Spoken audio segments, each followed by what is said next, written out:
주의하시면서 안전운전하시기 바랍니다. KBS 교통정보센터였습니다.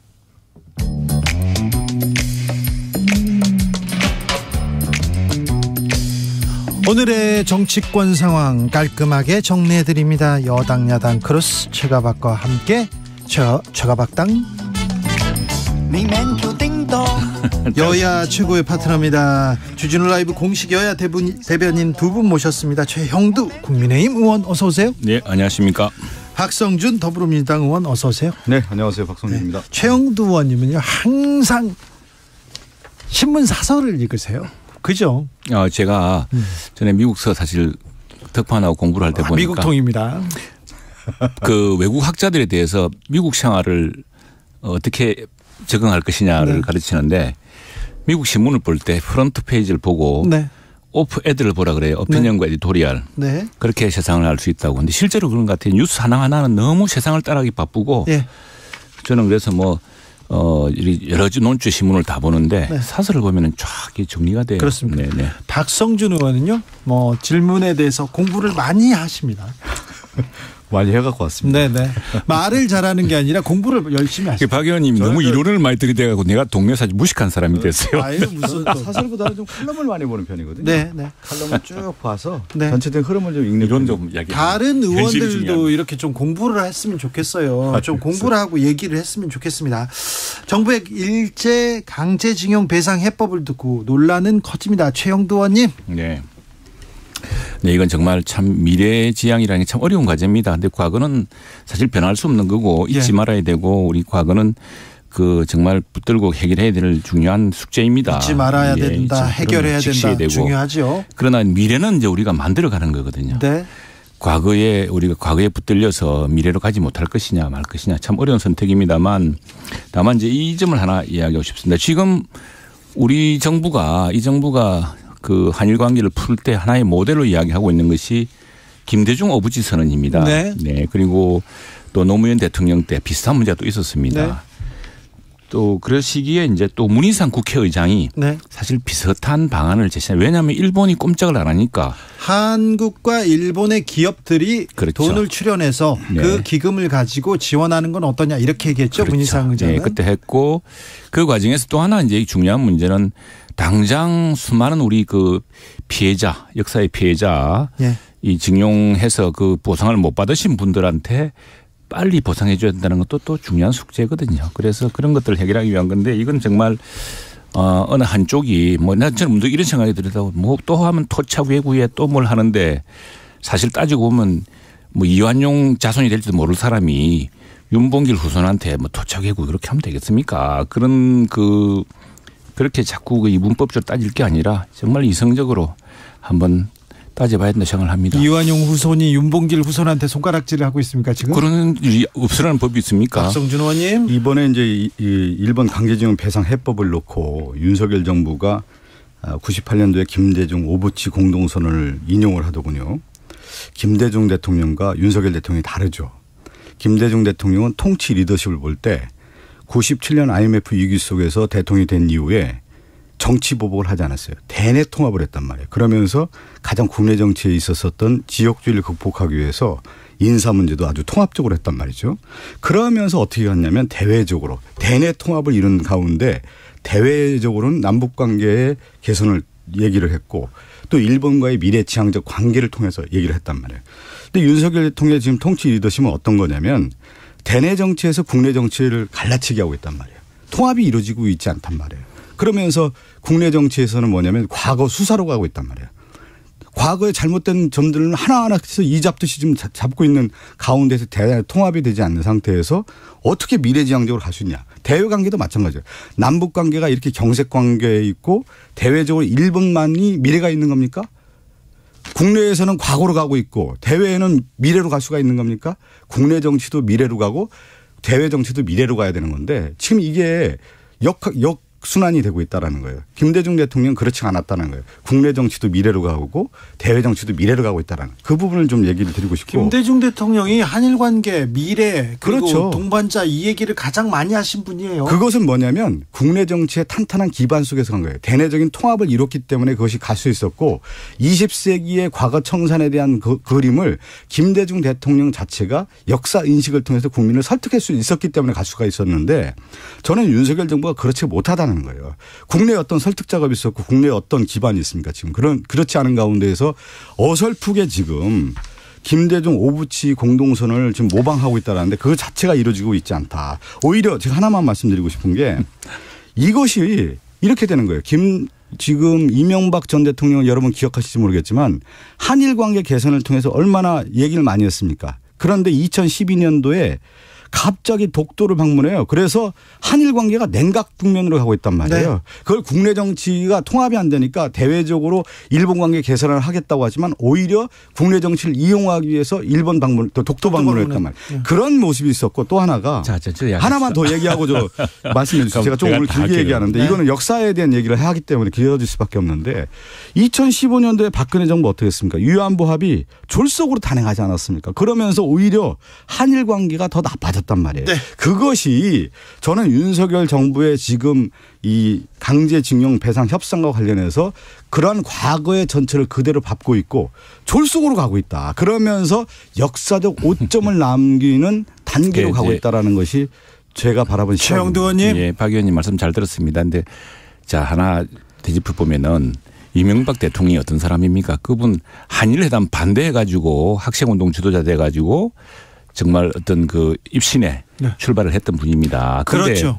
한일회담 반대했던 분을 그 무슨 토착 외구처럼 해가지고 그래가지고 해서 나중에 놓으니까 대통령이 뭘 하려 그러다가 아니 대통령이 물러날 대통령이 이제 인기 체계를 잘못했죠. 내가 볼 때. 그렇죠. 잘못했어요. 그거는요. 똑똑했는데 아니 대통령 물러날 대통령이 아니 억울하잖아요. 한일회담 반대한 사람을 하도 민주당에서 7~8점 몰아대니까. 아니 근데 저기 그래. 대통령의 형이 또 하나 뼛속까지 친일라 얘기했었잖아요. 누가 뼛속까지 친일이에요? 이상득 의원이. 그래 그런 걸 가지고 네. 앞뒤 자르고 이야기하지 마시고 자 네. 김대중 대통령 어떤 분입니까? 네. 한일회담 반대할 때 유일하게 민주당 의원으로도 한일회담 찬성한 분입니다. 그런 정치적 지도자가 있었기 때문에 저는 안타까운 점이 사실 한일 관계 이거는 진보 정부 때 진일보시켜야 됩니다.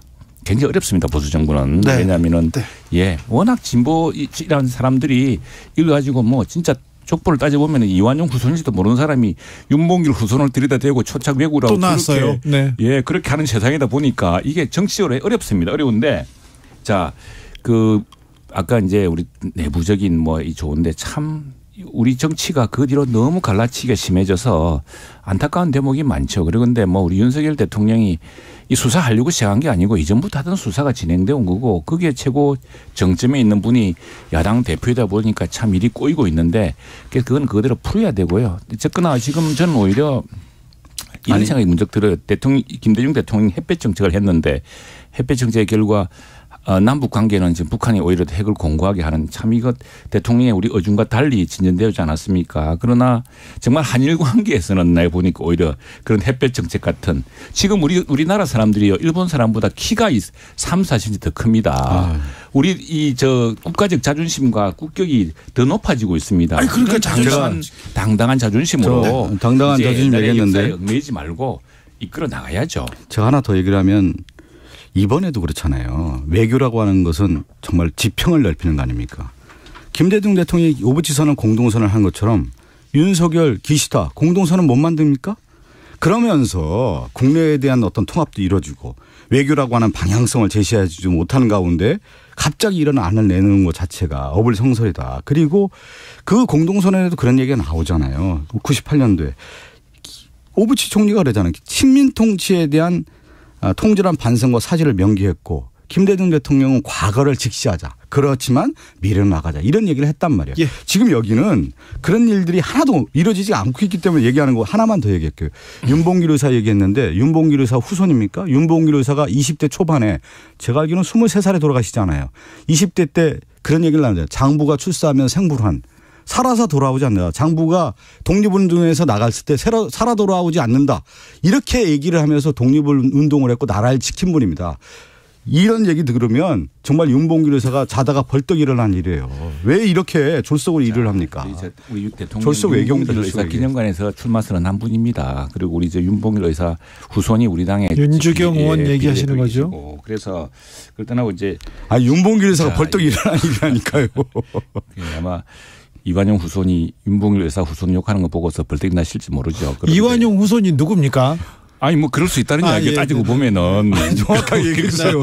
자, 정확하게 얘기해 주세요. 자, 그런데 자, 이게 아까 우리 박근혜 대통령 이야기 하셨는데 박근혜 대통령이 이 한일 관계 자존심을 엄청 세웠어요. 그래서 아베가 박근혜 대통령 만나려고 정말 온갖 노력을 다 했습니다. 네, 안 만나줬죠. 안 만나줬어요. 네. 안 만나주고 중국 가서 이제 천안문에 올라서 가지고 우리 참 중국과 잘 풀어 노력을 했는데 그런 외교적인 노력에 대한 한번 반성과 되돌이가 복귀가 필요한데 한일 관계를 박근혜 대통령이 완전히 굉장히 원칙적으로 나갔습니다. 그 덕분에 마지막에 일본 사람들이 이 일본 정부 자금이 들어온 그걸 해주겠다는 게 한일 위안부 결의 2015년 그렇죠. 그거 사실 진일보한 것이었습니다. 그때 일본의 돈으로 일본 기업과 일본 정부의 돈 그리고 사과도 있었고요. 그렇죠. 그랬었죠. 네, 그렇습니다. 그런데 이제 그게 문재인 정부 들어서면서 이제 또 갑자기 또 확 또 바뀌고 해서 한일 관계가 이제 좀 어려워졌는데 이건 뭐 누구 탓을 할 것도 없고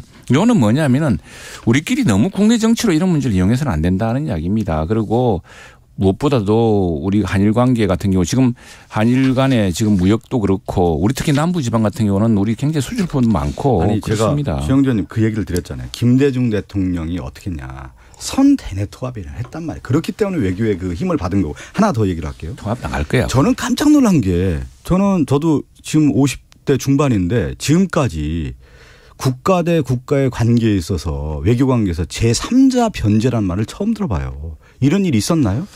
아니 잠깐만요. 이 얘기는 중요한 얘기입니다. 왜 그러냐면 이 용어 자체가 저는 너무 낯설어요. 아니 일본의 가해자의 잘못된 부분을 한국 기업이 그러면 제3자로 변제를 해준다라는 건데 이게 법치를 주장하고 공정과 상식을 얘기하는 이 정부의 태도가 맞나요? 그게 왜 아니 그러니까 이것은 변칙으로 가고 있다는 거예요. 아니 정정당당하게 못 가고 있어요. 물었으면 답을 하고요. 할게요. 그 문재인 대통령 때 이제 이 문제가 한일 관계에서 왜냐하면 뜻밖의 대부분 판결이 나와버렸습니다. 그 대부분 판결은 한일 그 협약에서 한일 협정에 2018년 그렇죠. 대법원 전원합의체 판결이 있었어요. 그렇죠. 그렇게 하면서 이제 사실 문재인 대통령 정부도 한일 관계를 참 풀기 어려워진 대부분의 판결이 새로 나오면서 식민지배 불법성과 그렇죠. 가해기업 배상 문제를 그때 판결했습니다. 이제 문희상 국회의장하고 당시에 강창일이죠. 강창일 네. 주일 대사하고 그때 한일 의원연맹에서 이제 이 문제를 풀어보려 노력을 많이 했어요. 그건 알려진 대목인데 당시에 문희상 국회의장이 이제 지금 우리 박 의원이 물었던 그 대목에 대한 이런 이야기를 했습니다.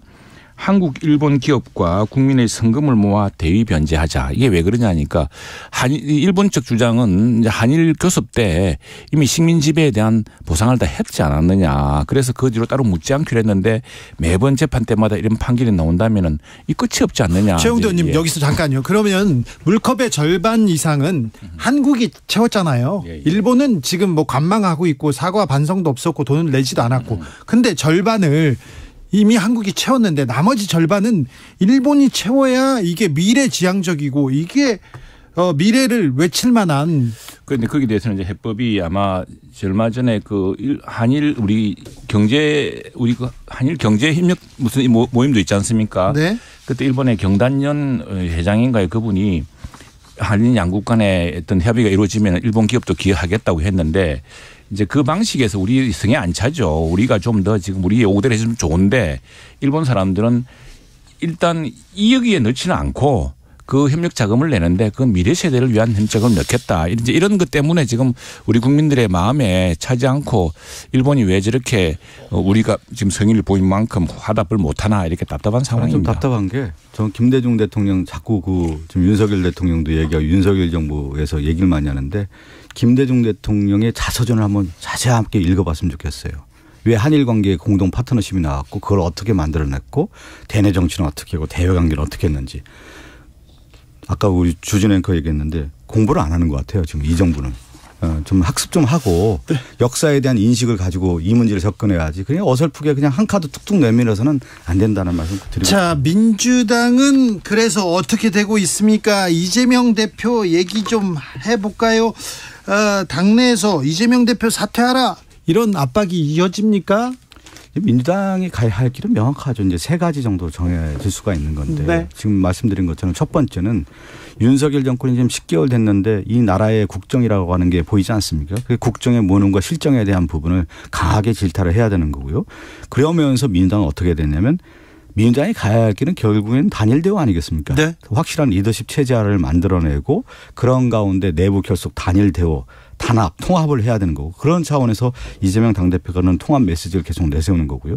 더 나아가서는 결국은 정치라고 하는 것은 비전을 제시하는 거 아니겠습니까? 민생 문제를 해결하고 이런 차원에서의 한 세 가지를 가야 할 길이라고 보는 것이죠. 근데 잘 가고 있습니까? 지금 조금 불안하죠? 아니 그렇진 않아요. 제가 어제 이제 책을 보는데 그런 얘기가 나오거든요.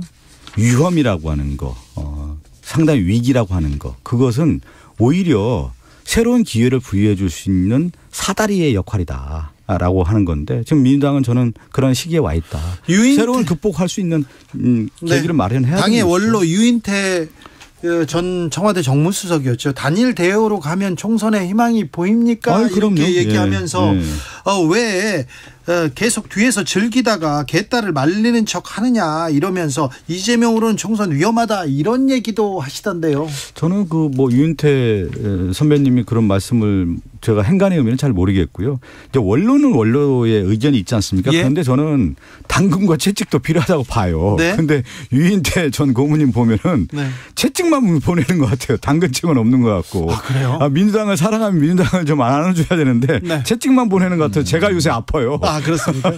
이제 아까 그 말씀하신 것이 존 F 케네디가 그런 말했습니다. 제가 좀 이야기하겠습니다. 하도 우리 박 의원님은 여러 이론을 이야기했는데 당신은 너무 이론이 없다 그래서 제가 저도 이야기 좀 문자 좀 쓸게요. 아까 그 얘기는 그 마키아벨리가 얘기한 겁니다. 위험이라고 하는 것은 결국 그 사람을 더 올릴 수 있는 그 사다리의 역할을 하는 것이죠. 좋은 말입니다. 마키아벨리가 얘기한 존 F 케네디는 이렇게 하겠습니다. 위기라는 것을 위기라는 한자를 파자를 해보면은 위기라는 것은 크라이시스와 함께 오퍼추니티가 있는 것이다. 그래서 이제 위는 위험할 위자고 기는 기회이거든요. 그래서 위기라는 것은 한편으로서는 큰 리스크지만 한편에서는 큰 기회다라는 것인데 지금 이제 우리 박지원 전 비대위원장이 비상대책위원장이 이야기했습니다. 그런 말처럼 이제 이재명 대표가 좀 사적생의 각오로 사법 문제는 딱 해결해 주면 좋은데 민주당 전체를 볼모로 잡고 있으니 오죽하면 유인태 사무총장이 그런 말씀 하셨겠습니까? 아니 오죽하면 국민의힘은 이재명 대표가 얼마나 두려우면 맨날 이재명 대표로 사필 규명 아닙니까? 지금 모든 일을 이재명 대표로 그냥 몰아가고 있는데 아니, 두려워요 그렇게요? 뭐가 이렇게 두려워요? 아니, 김대중 대통령 앞서 얘기했잖아요. 김대중 대통령이 그 통치 리더십은 다 안고 가지 않습니까? 그러면서 대한민국을 업그레이드 하지 않습니까? 하나도 안 두렵습니다. 뭐 알아서 하세요. 그런 리더십을 좀 윤석열 대통령이 보여줘야죠. 그래야 대일 관계, 외교 관계도 자신감 있게 갈 수가 있는 자기 함정과 자기 수렁에 빠지는 것 같아서 안타깝다는 이야기입니다. 자, 민주당에서는 특검 법안 꺼내 들었는데요. 정의당에서 오늘 김건희 여사 주가 조작 관련해서 특검 법안 추진하기로 했습니다. 저는 예전에 이 방송에도 아마 정의당은 김건희 특검 받아들일 수밖에 없을 것이다. 그렇게 갈 것이다. 제가 얘기했던 기억이 나는데 그대로 가고 있지 않습니까? 아니 일반적인 상식을 갖고 있는 분이라고 하면은 김건희 여사의 주가 조작, 도이치모터 주가 조작과 관련된 혐의점들이 계속 드러나고 있고 검찰 수사 관계에서도 드러나고 있는데 결국은 검찰 수사가 뭉갰다라고 하는 부분에 대해서 정의당도 같이 생각을 하고 있는 거고 우리나라에 있어서 제도적인 틀 안에서 무엇을 해결할 수밖에 없는 거야. 지금 안에서. 그럼 특검밖에 없는 거 아니겠습니까? 그러니까 정의당은 당연히 특검을 할 수밖에 없다. 그것이 공정을 살리는 길이다. 이렇게 보는 것이죠. 정의당이 살 길이 무엇인지 저는 뭐 정의당에 대해서 얼갈고 그렇습니다만 좀 안타까운 생각이 듭니다. 정의당 지지율이 자꾸 떨어지고 하는 게 왜 그런가. 이런 경우에 좀 당당하게 이야기해야 되는데 지난번에 선거법 개정 때문에 그때 뭐 공수처 해주면서 그 21대 총선 앞두고 했던 결과가 뭐였습니까? 정의당이 몰락이었습니다. 정의당이 쪼그러들고 그때 완전히 양당으로 그냥 쫙 갈라져 가지고 뭐 우리 당도 크게 많이 의석을 잃었습니다만 그래서 이 문제는 당당하게 정의당 내에서도 고민이 많다는 걸 알고 있습니다. 그런데 거기도 뭐 당원이 있고 하니까 또 당내 정치가 있으니까 그렇게 해야겠습니다만 아니 그건 뭐 김건희 여사 건은 정말로 해도 너무한다 생각이 듭니다. 근데 이제 그건 뭐 결혼하기 전에 벌써 그리고 10몇 년 전의 일이고 그동안 수없이 많은 수사를 해놓고 했는데 그냥 주식 투자를 했던 사람일 뿐이에요. 정치 이슈도 살아 숨쉬지 않습니까? 네. 어느 순간에 이 이슈가 죽었다가도 다시 또 재생하기도 하고 또 탄력을 받다가도 잘 되다가도 또 안 되는 경우도 있는데 50억 클럽에 대한 부분 대장동 관련 특검이죠. 그리고 김건희 여사의 이 주가 조작 특검과 관련된 부분이 상당히 암울했어요. 네. 상당히 어렵다고 생각을 많이 했는데 다시 지금 이제 탄력을 받지 않습니까? 이번에 하기는 합니까? 이렇게 되면 이제 가게 되는 것이죠. 가게 됩니까? 가게 되는 것이죠. 그렇게 해서 국회에서 180석 해서 패스트트랙으로 해서 특검 추진해야 되지 않겠습니까? 그리고 이제 이것이 이제 물꼬를 텄다고 볼 수가 있겠고 가장 중요한 국회에서의 정의당이 6석이 그만큼 위력을 발휘하는 것이죠. 정의당이 그만큼 김건희 특검에 대한 것을 동의해 주고 한다고 하면 상당히 탄력을 받을 수밖에 그래도 없는 뭐 것이죠. 법사위 넘어갈까요? 대통령 거부권 넘어갈 수 있을까요? 아니 그 패스트트랙으로 해서 특검 추진하면 되는 것이죠. 예. 네. 국민의힘 전당대회는 역대 최고치 투표율을 네, 그렇습니다. 경신하고 있어요. 흥행이라고 볼 수도 있습니다. 그렇습니다. 이 사상 최대 우리 당으로서는 사상 최대의 전당대회. 왜 최대냐면 사상 최고이기도 하고 투표율도 최고 높았죠. 가장 많은 사람이 투표에 그렇죠. 참여합니다. 예, 지금 투표 참여자가 지금 83만 중에서 지금 55몇 프로를 돌파했기 때문에 예. 그리 되면 한 50만 이상 투표하는 굉장히 기록적인 투표가 될 것 같습니다. 그러게요. 누구한테 유리합니까? 이게 선관위원회에서 정해졌잖아요. 투표 다 했잖아요. 6시에 마감입니다. 마감. 그래서 굉장히 우리 당심이 굉장히 폭발적이구나를 느끼고 있습니다. 그렇게 한번 이야기하겠습니다. 아니, 이제 이번에 그 전당대 국민의힘 전당대는 결국 이제 지명대회이지 않았습니까? 그 지명대회입니까? 지명대회죠. 김기현 후보를 지명한 대회였는데 네. 그 지명대회가 잘못됐다라고 한 반작용이 큰 전당대회였죠. 그래서 황교안, 천하람, 안철수 이 후보들이 연합전선을 펴서 김기현 후보에 대항했는데 뭐가 됐습니까? 이 국민의힘 전당대회가 결국은 긍정적인 것보다는 부정적인 이미지가 더 강했고 진흙탕 싸움이 더 치열하다 보니까 네거티브성이 강하니까 오히려 시장에서 오히려 형성이 많이 된 거죠. 원래 전당대회라고 하는 것이 축제회장만 되면은 시장이 형성이 안 돼요. 많은 사람들이 관심이 없는데 이 진흙탕 싸움이 워낙 치열하게 전개되다 보니까 어떻게 보면 그래서 내일 아마 발표될 이제 그 전당대 투표 결과가 굉장히 저도 궁금하고 국민들이 다 궁금해하고 있습니다. 그러나 우리 50만 넘게 참가한 우리 당원들이 나라를 걱정에 참 유달리 많은 이 당원들이 어떤 판단을 내리느냐 그것이 지난 전당대회 모든 과정에 대한 하나의 심판이 될 거라 봅니다. 역대 집권당 특히 집권한 정당의 전당대회는 미래 비전, 국정 비전, 국정 아젠다를 제시하면서 후보들끼리 경쟁을 했거든요. 근데 지금 국민의힘이 전당대회가 참 안 좋다라는 게 좋지 않은 시그널을 보여주는 게 국정 비전, 국정 아젠다가 하나도 없어요. 무엇을 할 것인가에 대한 미래 비전이 하나도 없고 있었는데 이제 별로 보도가 안 됐고 원래 이렇게 네거티브가 언론을 많이 타고 두 번째는 우리 앞서 있었던 민주당에서 별로 배운 게 없어가지고 서로 점점 민주당 탓이죠. 왜 민주당 잘못했어요. 국민의힘 전당대회도 민주당 탓입니까? 국회에서 앞서거리 뒤서거리 하는 거 아닙니까? 아이고 미안합니다. 네, 최영두, 박성준, 최영두 두 분 감사합니다. 감사합니다. 다른 의원님들처럼 공부 좀 해야 될 텐데 걱정입니다.